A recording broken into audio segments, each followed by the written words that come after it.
It might surprise some of you, although I think many have heard me speak about this in the last 6 months or so. But I think that this is a very special time for this organisation, that we are in a sweet spot.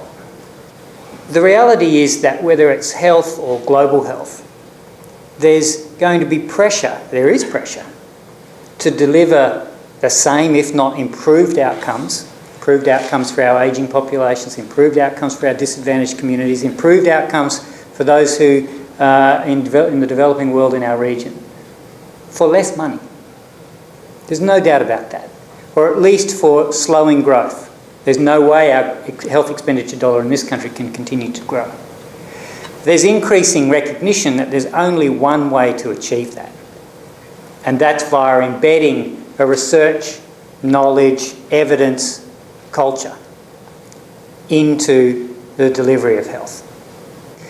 And so an organisation like ours that sits at the interface of research and implementation, right at the interface.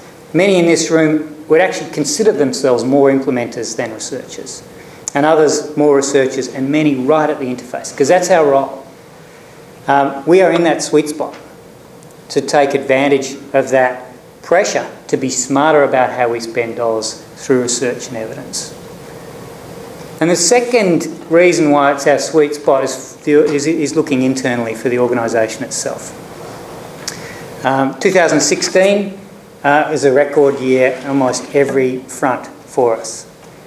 The sorts of things we measure, referee publications, 246 of them last year, up from our previous record of 220, and nearly 100 up over just 5 years ago. As one marker, a record year for NHMRC grant success, both in dollar terms, and the fourth year in a row we're ranked between 1 and 3 of about 50 administering institutions in Australia. They're hard metrics.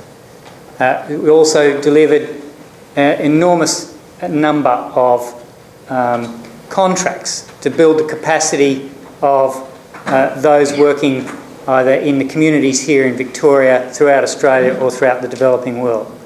One of the programs I'm proudest of, that we speak the least about, is a program in Tibet. 20 continuous years in Tibet in health system strengthening. I think, Mike, one of only 2 Australian agencies in that country. The only one now. The only one, and you can see why. And as an example of the sorts of work we do in other countries, especially widespread in Myanmar and Papua New Guinea, and growing in Zimbabwe and in East Africa. So it's been a year that's continued the momentum of growth in output. So we're doing more than ever. More importantly even than that is the fact that we now have a plan for the next 5 years that Ben articulated. Burnet 2020. Took a year to develop that plan. It's taking most of this year to implement it, even harder than developing it.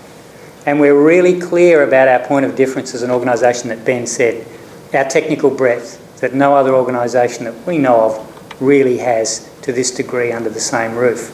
Our challenge is to use that area of competitive advantage to the max. And that's what's led to the significant changes that you see in the way we organise ourselves. That's why they're significant. Can we put people together who in one sense never work much together because they're in the international development world, they're in the public health epidemiology world, or they're in the labs. So in one sense they're in different worlds, and they've operated to a degree in different worlds. But actually the health problem that they're interested in is often the same. Might be HIV, might be maternal and newborn health, might be TB, might be malaria. We want those people who are interested in those health problems and are involved in facets across the broad spectrum of the response that you need to address really complex health problems like this. We want them to work together. We want that leadership to function together to inspire solutions that have not been thought about before. We are actually in the creativity business. We're not in the grunt business. We're small and niche, We're in the creativity business. And so that's the idea of putting people like that together to address complex problems. So for external reasons and for reasons that are specific to the Burnet at the moment, it is a sweet spot.